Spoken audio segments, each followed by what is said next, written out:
Imagine que lá no ano 2450, uma das previsões de Stephen Hawking se confirme e a humanidade seja quase extinta pela inteligência artificial. Restam apenas duas pessoas que são responsáveis por repovoar o nosso planeta. Será que essa missão seria possível? O fator consanguinidade não iria atrapalhar? Eu sou Ivan Lima e hoje vou contar um pouco dos perigos da consanguinidade.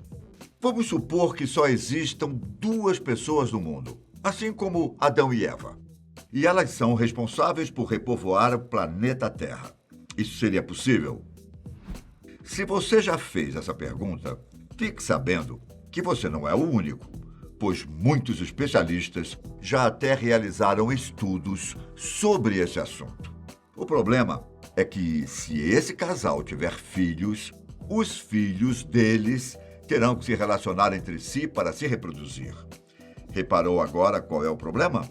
Isso mesmo, os filhos estariam praticando incesto, algo que é proibido em muitas culturas e que é considerado um verdadeiro absurdo, além de ser um dos grandes tabus do mundo.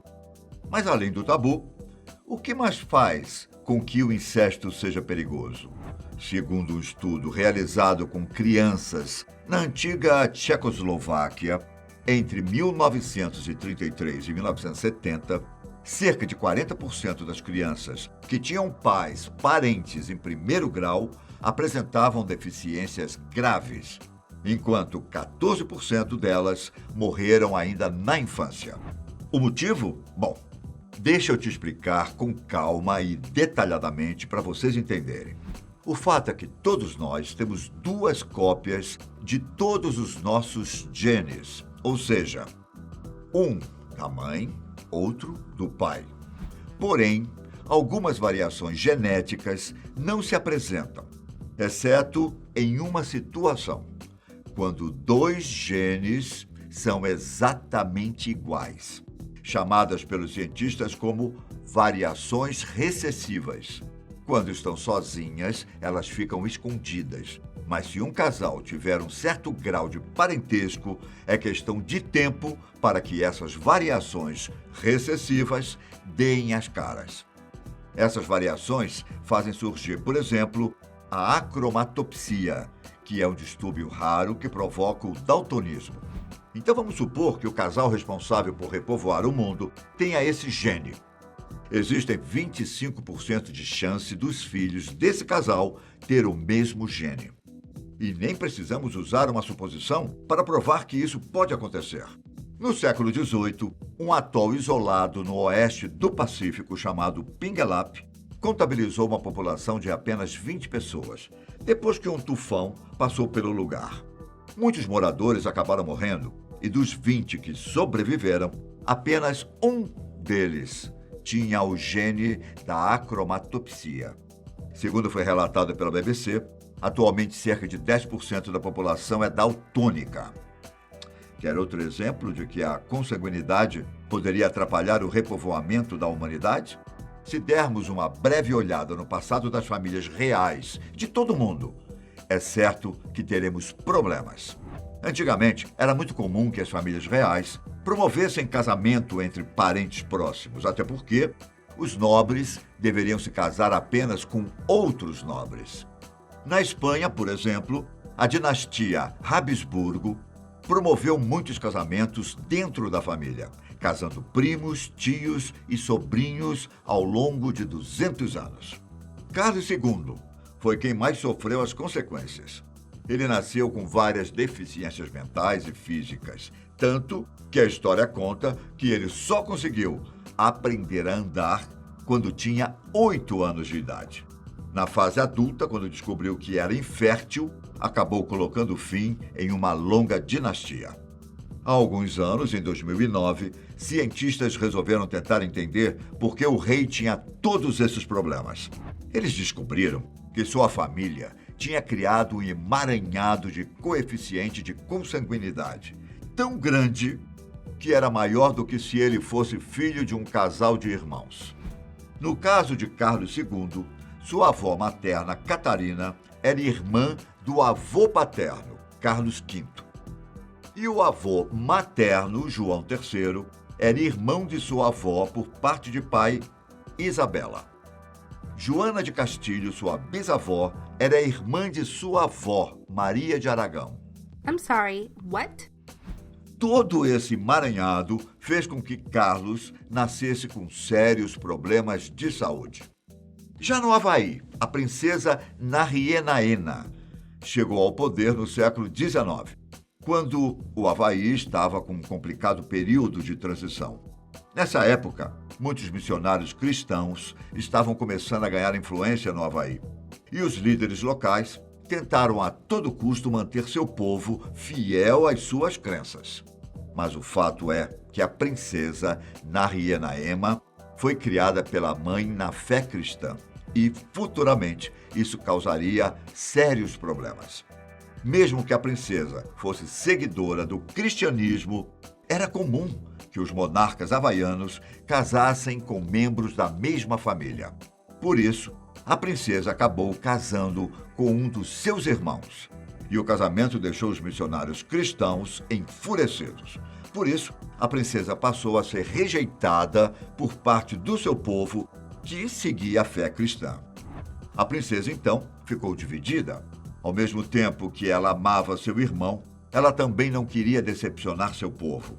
A princesa, então, pediu perdão aos missionários e se casou com o filho de um rei que, dessa vez, não fazia parte da sua família. Porém, logo depois de se casar, a princesa descobriu que estava grávida e seu irmão causou intrigas, afirmando que o filho era dele. O resultado? A princesa foi rejeitada mais uma vez. Com isso, ela permaneceu isolada até o nascimento da sua filha, que sobreviveu apenas algumas horas após o nascimento. Após a morte da filha, a princesa entrou em depressão e faleceu meses depois. A família real nunca mais realizou casamentos entre membros da mesma família. Muitos acreditam que o motivo da morte da filha da princesa foi a consanguinidade.